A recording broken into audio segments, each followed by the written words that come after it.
Assalamualaikum warahmatullahi wabarakatuh.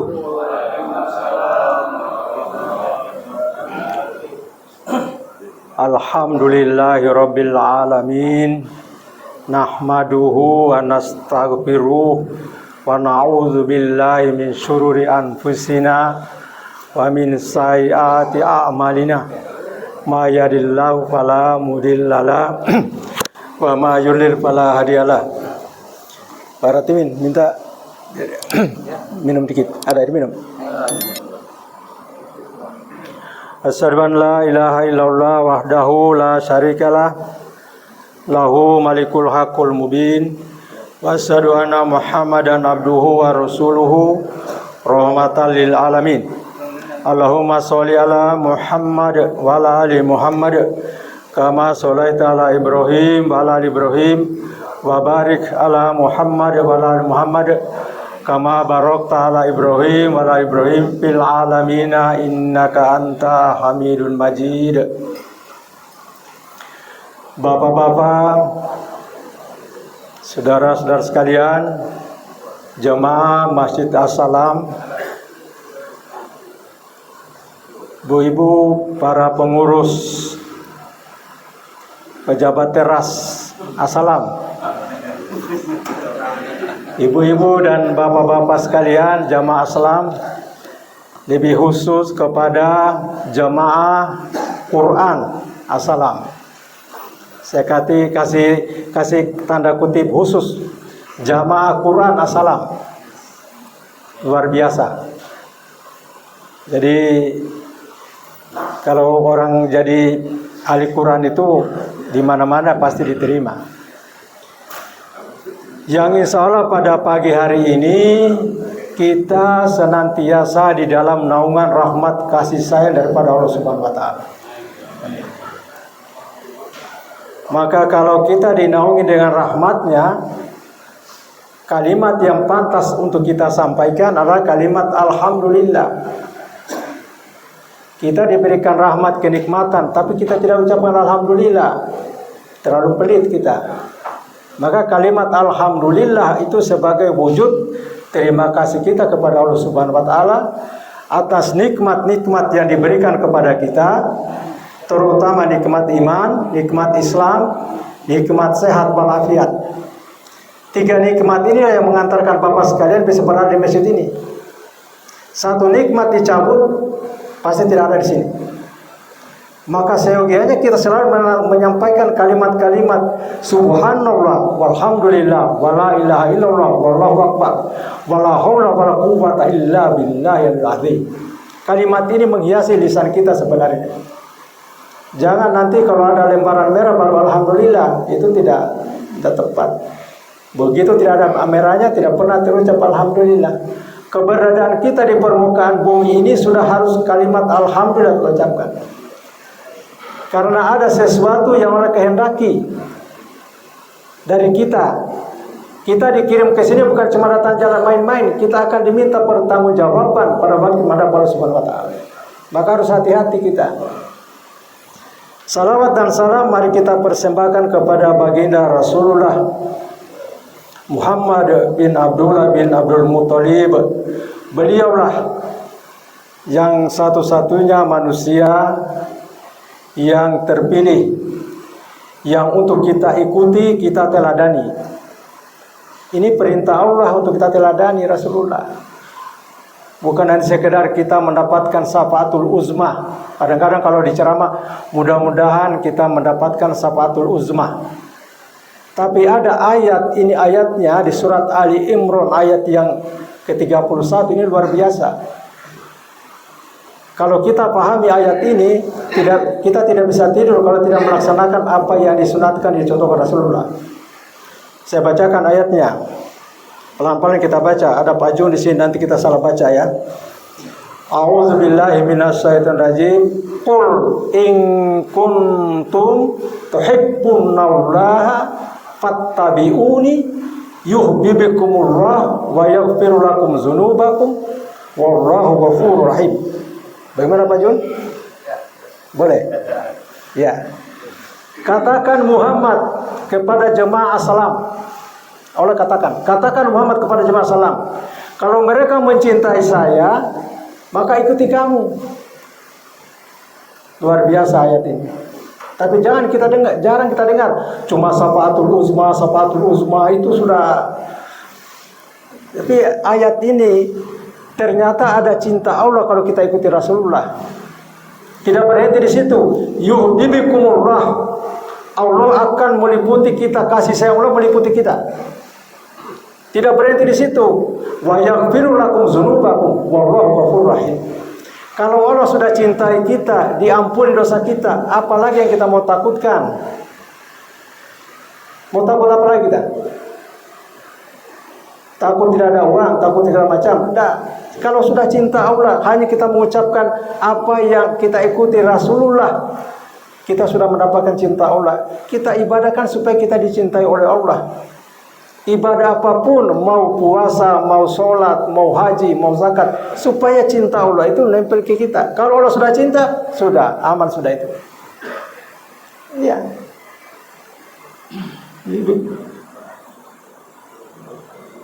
Bapak sekalian yang dimuliakan oleh Allah Subhanahu wa taala. Maka ada perintah yang awal sebenarnya setelah kita berpuasa. Ini saya mau menjelaskan ini tentang apa ya? Saya ambil 3 poin aja ini supaya tidak terlalu jauh kita ini. Poin pertama, apa tujuan Allah menghadirkan kita di permukaan bumi ini? Yang kemudian kita mengambil apa tulisan-tulisan dari tokoh-tokoh Islam. Ada tokoh Islam, saya punya senior ada itu. Seorang dokter 1000 tahun yang lalu. Sampai hari ini belum ada yang sama dengan dia. 10 tahun dia hafal Quran. Ahli tafsir, ahli matematika, ahli bintang, ahli falsafah, tidak ada hari ini, tidak ada. Kalau ada dokter paling dokter aja, hafal Quran juga belum tentu kayak saya. Tapi dia dokter, hafal Quran, ahli falsafah, ahli macam-macam ahli. Tokoh Islam yang sampai hari 1000 tahun yang lalu dia hidup. Tulisannya itu digunakan sebagai rujukan kedokteran hari ini. Waktu beliau itu belum ada alat. Kalau Bapak puasa kemarin, ada temuan-temuan, ada namanya autofagi. Autofagi itu, auto itu sendiri, fagi makan. Jadi orang yang puasa itu, sel-sel tubuhnya yang rusak itu dimakan oleh sel-sel yang hidup. Jadi terjadi pembaharuan sel-sel di dalam tubuh kalau orang puasa. Begitu kita posting, begini ya, begini, itu sudah terlambat. 1000 tahun yang lalu itu sudah dijelaskan. Tanpa alat, tanpa panitia Nobel, tidak ada. Karena ada penghargaan Nobel itu kan ada panitianya. Ini mendapatkan Nobel. Beliau tidak ada panitia Nobel. Itulah namanya Ibnu Sina, Avicenna. Ini orang hebat luar biasa. Bukan cuma ilmu dunia, tapi ilmu akhirat dia kuasai. Maka nanti ada kita ambil sedikit daripada dia punya ini. Kemudian Ibnu Sina ini orang Persia. Apa yang terjadi di Persia hari ini? Kita akan hubungkan ke sana juga supaya bisa nyambung. Kemarin saya sudah ajak Pak Jaya, kita ke Iran ya. Kata Pak Jaya, kita mau ngapain di sana, Dok? Ya saya kan dokter, ya kita ngobatin itu yang yang sakit-sakit, yang pilot-pilotnya itu yang sakit. Kan ada pilot penerbang itu kan luar biasa, itu hebat. Yang selalu ngomong, Habibi, come to Iran. Ada enggak kalau lihat itu? Itu kayak gimana itu? Cantik enggak? Pasti cantik. Itu yang kita obati Pak Jaya kalau ke sana. Bapak sekalian yang dimuliakan oleh Subhanahu wa taala, saya sengaja untuk biasanya kalau ceramah kan itu sudah ada urutannya 1, 2, 3. Kenapa ini kita coba karena sebenarnya ceramah semacam ini kan Bapak sudah paham sebenarnya. Sudah berapa kali ikut ceramah. Ya, sudah paham. Jadi ceramah itu efektifnya itu 20 menit dari penyampaian itu saja. Dan tidak usah semua diambil. Karena banyak yang salah, banyak yang tidak betul. Tapi kalau ada satu itu membuat kita bisa menggetarkan kolbu kita, itu Bukan dari saya, itu dari Allah Subhanahu wa taala. Baik. Kita hubungkan bahwa ada kejadian kita kemarin baru melaksanakan bulan suci Ramadan. Nanti ada yang bertanya, kok sudah bulan Zulqa'dah ini masih bicara Ramadan? Gimana sih itu? Kita jelaskan. Ramadan itu kenapa diberikan 1 bulan? Kenapa bukan cuma 10 hari? Karena diberikan 1 bulan itu supaya Allah tahu, supaya terbentuk karakter daripada tubuh kita itu selama 1 bulan. Kalau cuma 3 hari tidak cukup. Maka kalau Anda mendengar misalnya di ujung Ramadan orang barusan dilahirkan sebagai orang yang baru lahir dari ibunya. Ada namanya fitrah. Kan Ramadan itu ada namanya fitrah. Persoalannya bagaimana mempertahankan fitrah ini 11 bulan ke depan, itu masalahnya di situ. Kita dilahirkan dalam keadaan fitrah. Surat Al-A'raf ayat yang 172. Kita sudah bersaksi sama Allah. Pada waktu kita dalam kandungan sudah bersaksi. Kamu percaya sebagai Tuhan? Ya, kami percaya Allah. Kamu sebagai Tuhan kami. Kalau kamu percaya maka perintah saya laksanakan. Tidak usah lihat mana yang wajib, pokoknya laksanakan. Status kamu sebagai hamba. Kalau namanya hamba itu ada dia punya syarat-syarat jadi hamba. Jangan terbalik. Jangan hamba jadi holik. Itulah kalau Anda diperintahkan tidak berarti bukan hamba. Maka namanya hamba selama kita diperintahkan, kita jawab sami'na wa ata'na, kita laksanakan sebagai hamba. Untuk apa ya Allah? Supaya kamu gantikan saya di dunia. Wah, luar biasa itu. Kok bisa kita menggantikan Allah di dunia? Allah tidak mampu, tapi itu sebagai cobaan kita. Itulah yang namakan diabadikan di surat Al-Baqarah ayat 30. Wa iz qala rabbuka lil malaikati inni ja'ilun fil ardi khalifah. Berfirman oleh para malaikat, sesungguhnya saya akan ciptakan manusia sebagai khalifah untuk menggantikan saya. Itulah tugas kita. Kita datang di bumi sebagai hamba, sebagai khalifah. Kita bertanya, apa dia punya ini ya Allah? Petunjuknya. Tenang aja. Nanti ya ada Al-Quran, saya kasih turun Al-Quran. Al-Quran diturunkan kepada Rasulullah sebagai pegangan kita untuk kita hidup di dunia ini, menjalankan fungsi kita sebagai khalifatul fil ardh. Jadi kalau anak sekolah biasanya sekolah setelah itu dikasih PR, semacam itulah kita. Kita ini ada PR. Nanti akan diminta, PR kamu mana?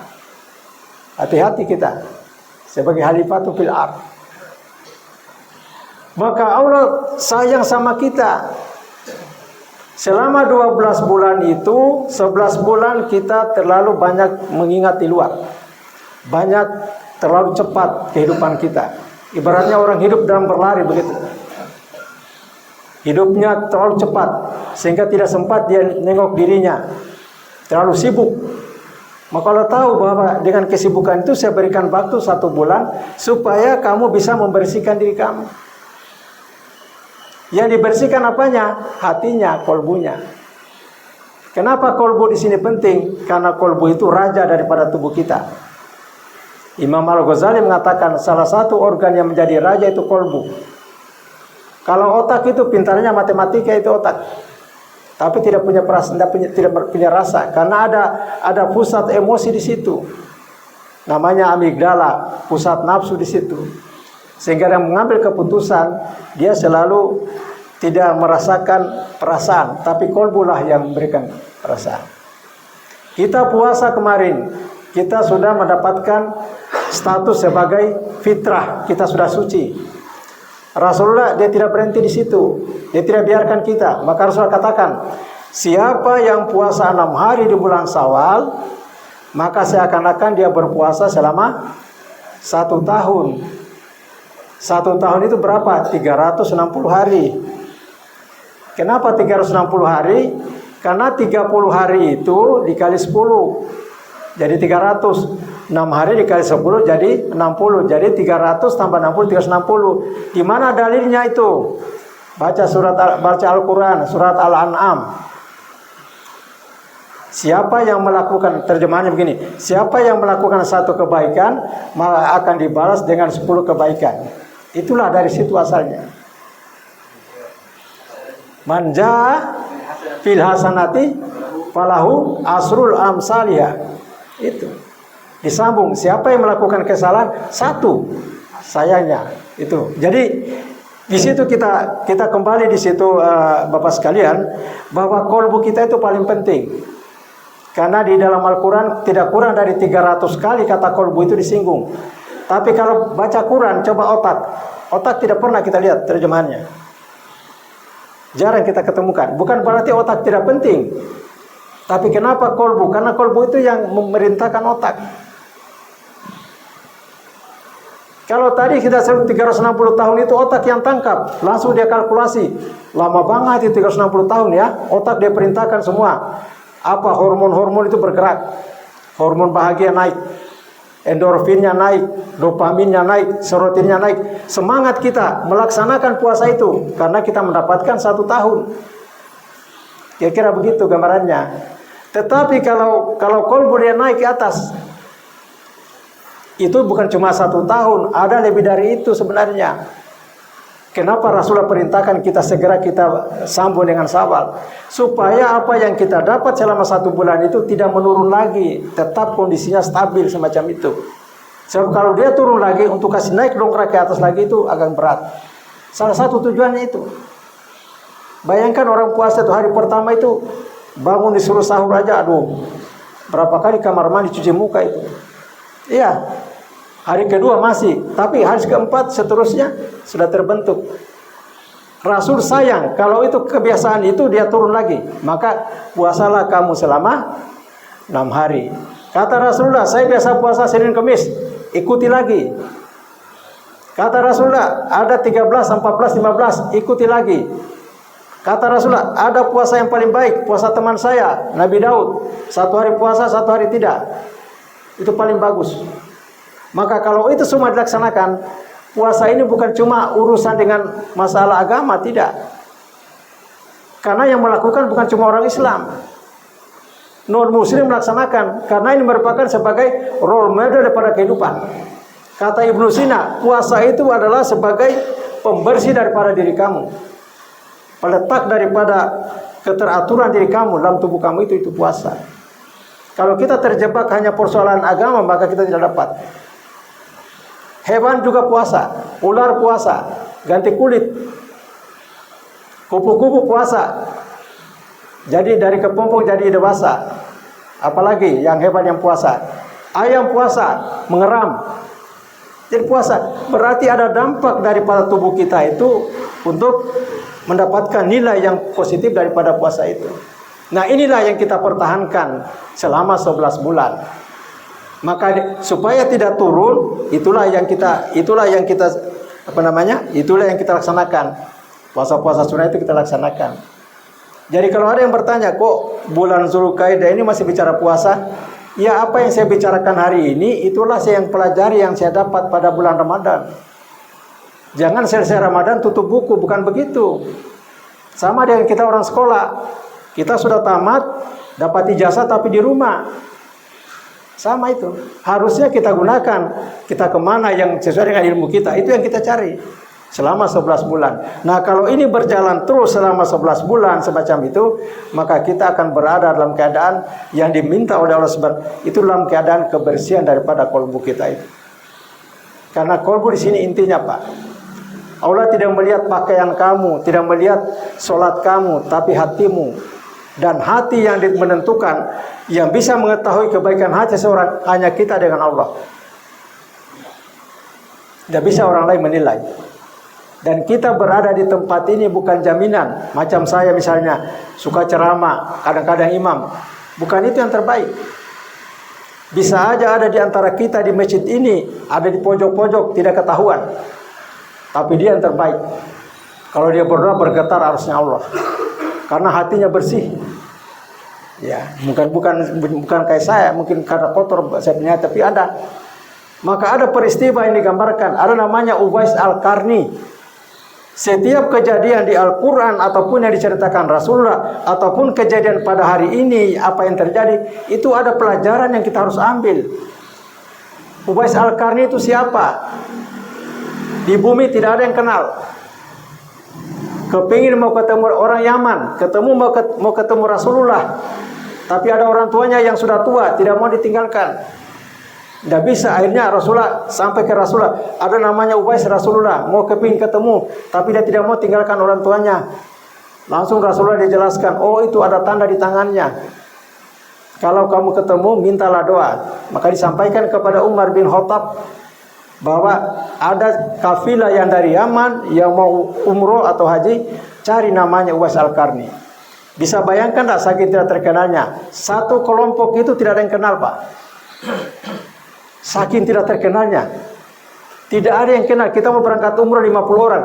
Tidak ada yang kenal namanya Uwais Al-Qarni itu. Saking tidak terkenalnya. Tapi jangan lihat karena tidak terkenalnya. Ternyata kalau dia berdoa, malaikat-malaikat penghuni langit itu mengaminkan doanya dan dikabulkan doanya. Maka Umar bin Khattab dia cari. Dari ketemu. Ada orang duduk berdiskusi. Ketemu seorang ada sendirian, kasihan duduk. Mojok-mojok duduknya. Siapa namamu? Hamba Allah, kata dia. Bukan nama aslimu. Hamba Allah. Nama betulmu siapa? Uwais Al-Qarni. Wah, sudah kamu yang kami cari ini. Coba lihat tanganmu, diperlihatkan, benar. Angkat tangan, doakan, dia tidak mau. Artinya apa? Apa yang kita ambil dari situ? Bahwa yang viral-viral itu belum tentu yang top. Yang bisa nampak di depan kita belum tentu yang top. Hatinya yang menentukan. Maka puasa itu datang untuk membersihkan hati ini. Ada ternak-ternak apa dalam hati saya? Bukan ternak Mulyono ya. Ada ternak apa ini? Ada kesombongan, ada merasa pintar, ada merasa lebih hebat, ada merasa lebih agama, lebih dekat dengan Allah. Itu berbahaya dan itu tidak bisa kelihatan, Pak. Kata Jalaluddin Arumi, ada ego itu namanya ego spiritual. Itu berbahaya sekali. Halus sekali itu. Ego spiritual itu merasa bahwa saya sudah paling dekat, itu berbahaya. Maka itulah yang kita kikis melalui puasa-puasa itu, melalui zikir, melalui istighfar, baca Quran. Tujuannya kita punya kolbu. Kalau kolbu kita ini bersih, maka ada yang mengatakan, Sufi mengatakan kita berada pada titik nol. Ada istilah titik nol. Pada waktu kita dilepas, kita dilahirkan, setelah kita bersaksi, kita dalam keadaan titik nol. Yang diabadikan tadi itu di surat 172 daripada surat Al-A'raf itu. Titik nol itu artinya apa? Tidak ada jarak dengan Allah. Maka diberikan beban namanya akil balik. Setelah dia akil balik, baru diberikan beban taklik untuk ibadah. Selama dia belum akil balik, anak itu masih terjaga. Maka ada yang mengatakan, kalau kamu ajarkan anak dari kandungan, kemudian setelah itu dari masih kecil sampai 10 tahun, masukkan Al-Quran ke dalam, maka otaknya akan penuhi dengan kebaikan-kebaikan. Nasihat orang tuanya akan masuk. Selama di bawah 10 tahun, masih SD. Nah, kamu kalau harus jujur nak ya, jangan nakal. Iya ma. Kalau kamu belajar jangan kamu suka ini, ya nak. Ada Allah yang melihat kamu. Itu tertanam dari kecil. Tiba-tiba anak itu dia ujian 100 huruf, 100 soal. Ya dia selesaikan cuma 80. Karena dia dengar nasihat orang tuanya, dia tidak mau. Datang dari otaknya yang bisikin. Itu tidak ada pengawas itu.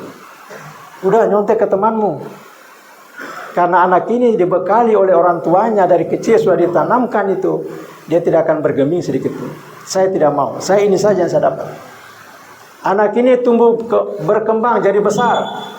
Jadi pengusaha, dapat proyek 10M. 10M matematikanya itu otak cepat. 10M bisa beli rumah, bisa beli mobil, macam-macam itu. Cepat. Langsung otak bilang, kita ambil 50%. 50% berarti siap-siap pakai rompi kuning kalau 50%. Karena disalahi aturan. Maksimal 30% kalau proyek itu. Lebih dari itu kita kena. Bikin jembatan tidak lama rubuh. Maka otak sudah dia rancang itu. Datang naik ke atas kolbu kita. Kolbu bilang, tidak boleh itu. Tidak boleh itu menyalahi. Karena anak ini dari kecil sudah dididik oleh orang tuanya, diajarin, maka dia langsung ucapkan astagfirullahaladzim, saya sudah salah. Maka tidak jadilah dilaksanakan itu. Maka itu pentingnya pembersihan daripada diri dari kecil itu sebenarnya. Kalau misalnya banyak kejadian-kejadian yang kita lihat bahwa kelihatannya baik tapi ternyata tidak baik, nah itulah yang jadi persoalan. Maka kolbu ini penting kita bersihkan, dan hanya kita dengan Allah yang tahu. Kolbu yang bersih akan menyelamatkan kita pada waktu menghadap Allah Subhanahu wa taala. Apa lawannya kolbu? Lawannya kolbu yang itu adalah kolbu yang sakit. Di Al-Baqarah disebutkan fi qulubihim maradun fazadahumullahu maradun walahum azabun azim. Ya, di dalam hati mereka ada penyakit. Kalau ada berpenyakit bermasalah, ayat itu dia masuk di dalam kelompok orang munafik. Kalau kita baca Al-Quran, Al-Baqarah 1 sampai 20, 1 sampai 5 itu kita punya. Kita punya itu. Nanti 6 kepada 7 itu orang kafir. Seterusnya itu orang munafik. Ini saya mau masuk dengan apa yang kejadian yang sekarang yang terjadi di Iran sana ya. Supaya saya masuk. Kalau orang yang berpenyakit, dia akan halalkan segala cara, Pak. Tidak tahu itu baik, haram, pokoknya dia sikat. Haknya orang diambil, dirampas. Mau masukin negaranya orang, mau dibunuh, dia tidak ada karena penyakit hatinya. Maka itu yang berbahaya sekali orang berpenyakit hati itu. Kayak Trump itu berpenyakit hati itu. Masukin negaranya orang. Masih ada hukum rimba sekarang yang terjadi. Kita melihat saudara-saudara kita di Palestina hari ini. Kasihan, sedih. Apa yang kita bisa bantu kepada mereka? Cukup dengan doa. Padahal kata Imam An-Nawawi, doa itu menempati posisi yang di bawah dalam merubah kezaliman. Doa dalam hal-hal tertentu di atas tempatnya. Tapi kalau ada yang zolim, kita sibuk dengan doa, tidak kena. Ada orang yang mau datang menyakiti kita, bawa kayu. Kita mau berdoa dulu, kayunya sudah ya kita ambil kayu juga yang sama dong. Harus dibalas. Tidak akan mempan. Oh nanti bilang kan saya orang beriman, saya dijaga sama Allah. Tidak ada itu. Itu namanya inayatullah, itu Nabi Ibrahim. Kita bukan Nabi. Kalau Nabi Ibrahim itu api jadi dingin. Kalau kita kena, kalau dia pukul pasti kena. Maka caranya lawan dengan tangan. Maka kata Imam Nawawi, merubah kemungkaran itu harus dengan tangan. Kalau dengan senjata juga kita gunakan. Maka kelihatan kita diperlihatkan di kejadian-kejadian. Siapa sebenarnya yang berada di sekitar daripada Palestina itu? Siapa yang membantu? Tapi kembali kita berbicara, jangan kamu ikuti Iran. Iran itu alirannya lain. Coba itu. Yang merasa dirinya kelompok ini yang kan tidak ada dalam Al-Quran bahwa kelompok kami yang saya terima kata Allah, tidak ada. Kita ini semua disebar, Pak. Tidak ada jaminan kita. Saya katakan tadi, bukan karena dia bisa ngomong di sini, dia bisa sholat sampai bermalam-malam, bukan itu. Hatinya yang dinilai. Dia bisa baca Quran sampai dia hafal, bukan itu. Tapi kalau hatinya nyambung dengan Allah, itulah yang Allah kehendaki. Nah itu sebenarnya yang terjadi itu sekarang. Dan kita bisa lihat, Palestina sudah cukup. Setiap kali subuh, fajr biasanya doa kunut supaya Palestina dibebaskan. Iya dibebaskan tapi lama.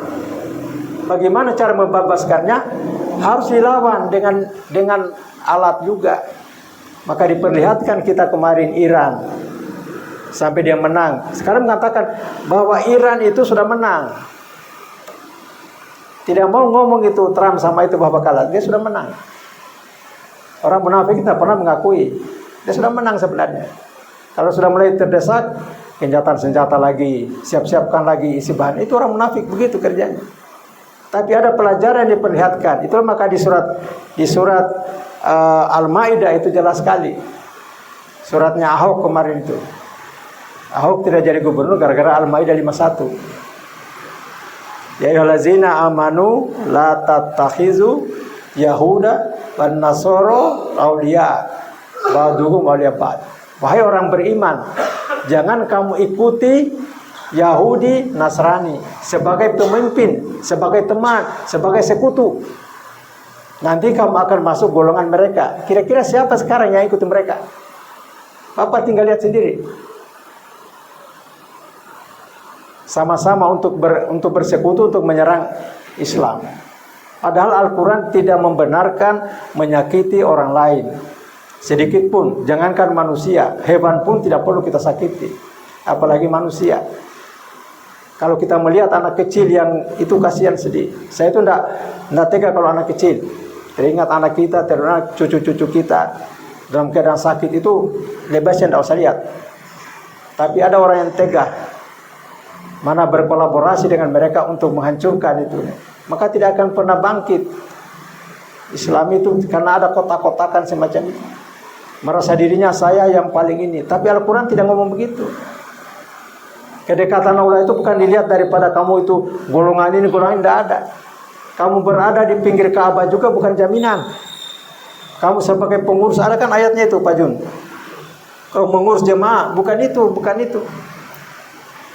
Jadi kalau orang ini dekat Ka'bah saja yang diterima Allah, kita mau gimana? Kita jauh dengan Ka'bah. Jadi tidak usah takut. Selama hati kita selalu tersambung dengan Allah, maka harus ada pembersihan hati. Itu yang paling penting. Hati itu yang menentukan, Pak. Karena tidak bisa ditahu, tidak bisa dilihat. Hanya kita dengan Allah yang tahu. Puasa datang itu untuk kita, kembali kepada diri kita. Saya masih punya sifat yang tidak baik ini. Kalau kita puasa, kita jaga lisan kita. Setelah puasa, kita jaga lisan kita juga. Kalau kehidupan dibawa terus begitu, maka akan amanlah dunia ini. Tapi kalau ketemu sama orang yang berpenyakit hati, kayak itu, tidak mau tahu, yang penting saya ambil. Kalau tidak punya alat, tidak bisa melawan, saya akan ini. Maka intinya apa? Bagaimana untuk melawan mereka? Kita kuasai ilmu pengetahuan. Di Al-Quran itu 30 juz, ada satu surat namanya Al-Hadid, namanya besi.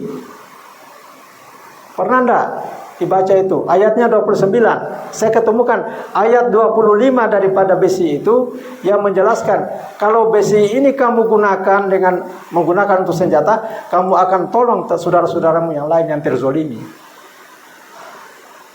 Siapa itu yang menggunakan besi? Bukan besi digunakan parang, bukan pacul. Gunakanlah jadi roket atau apa untuk. Dan ternyata itu saudara kita yang di Iran itu yang menggunakan. Maka mereka tidak bisa lagi untuk, mereka akan mundur. Bahwa ternyata mereka ini punya kekuatan luar biasa. Kalau orang lemah akan diinjak-injak, Pak. Tidak bisa ini diinjak-injak. Itu karakter orang munafik itu begitu. Tidak melihat, pokoknya saya mau ambil. Maka caranya kita kuasai. Kita lawan dia dengan alat ini, maka diperlihatkanlah Iran. Dan di ayat terakhir daripada Al-Maidah itu, siapa yang ditolong oleh Allah, maka dia akan mendapatkan kemenangan. Itu jelas sekali. Ada yang memposting di peristiwa yang di Iran ini, surat Muhammad 38. Saya baca, oh jauh banget, tidak ada hubungannya. Cuma dikatakan siapa yang tidak mengikuti Rasul, maka dia akan digantikan oleh ini. Tidak ada kaitannya dengan ini. Tapi yang paling bagus itu Al-Maidah 51 sampai 54. Coba dilihat itu. Dikatakan orang beriman berkata, kok kayak begitu mereka? Ada begitu terjemahannya itu Pak Jun. Kok kelakuannya begitu? Padahal kok mereka di dekat Ka'bah. Kita di Indonesia akan ngomong, kok begitu kelakuannya ya? Padahal mereka itu yang mengurus Ka'bah. Tapi kok bersekongkol dengan orang jahat? Itu maksudnya. Itu orang beriman ngomong begitu. Ada orang yang berpenyakit dalam hatinya mendekati mereka-mereka yang orang-orang yang zalim itu. Kenapa? Saya takut nanti saya akan dibunuh, saya akan disiksa, saya akan ini. Kata Amerika, siapkan lahan di tempatmu. Untuk saya letakkan saya punya pesawat di situ untuk jaga. Itu ayatnya itu jelas sekali. Jadi kembali kepada persoalan itu Bapak sekalian, bahwa kehidupan kita ini bukan cuma kita berleha-leha. Jadi ilmu pengetahuan itu penting. Maka kenapa Ibnu Sina itu mengatakan ilmu itu penting dikuasai. Kalau kamu kuasai ilmu, kamu tidak akan dianggap remeh. Tidak berani orang-orang. Kenapa tidak berani membantu Gaza, membantu Palestina? Karena kalau dia bantu, takut dia diserang. Tapi kalau dia memiliki sesuatu, tidak akan berani. Lihat aja sekarang.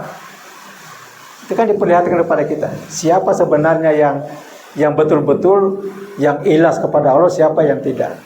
Kita keluar lepas dari dia punya keyakinan. Korea Utara tidak punya agama. Tapi kalau Korea Utara dihancurkan Israel, saya akan senang. Apakah begitu saya senang saya ikut agamanya Korea Utara? Bukan begitu. Karena sudah lama kita menderita melihat saudara-saudara kita di Palestina itu. Tidak ada orang yang ini. Tapi kalau ada orang lain yang batu, kamu kenapa ikut dia? Dia itu kan agamanya ini. Ya, saya tidak mungkin ikut agamanya. Saya cukup senang. Karena kalau tidak dihancurkan, dia tidak akan berhenti mengganggu, merusak. Itu masalahnya. Itu sebenarnya. Tapi kita masih persoalkan. Ada klub ini, kelompok ini, macam-macam. Mengkafirkan orang, mengini. Padahal sebenarnya Allah itu sudah jelas.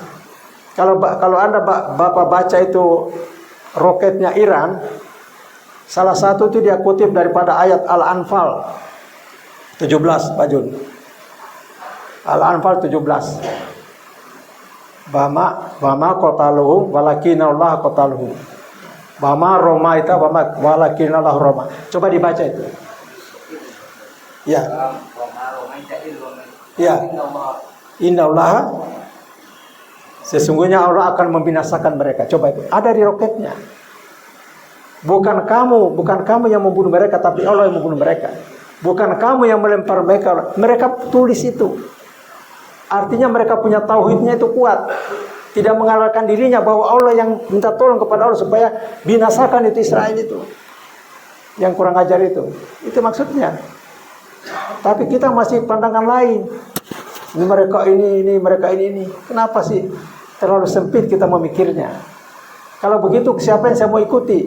Gaza sudah hancur babak belur kayak begitu. Ada orang lain yang mau bantu menghancurkan yang lawannya itu, kita tidak mau terima. Kan kita punya otak di mana? Kan saya ini yang akan diterima. Ya, apa jaminannya? Belum tentu, Pak. Tidak ada yang bisa. Kita ini ibaratnya orang lari maraton, Pak. Dilepas semuanya. Berangkat dari Assalam, lari maraton ke Bandung. Tidak ada yang menilai siapa yang sampai di sana terima, tidak ada. Ada yang sudah sampai tapi karena di perjalanannya dia curang, maka tidak diterima. Jadi sama. Semangat kita sama, Pak. Perbaiki hati kita itu aja. Bukan ibadah kita itu, tapi hati kita itu tersambung dengan Allah, bersih.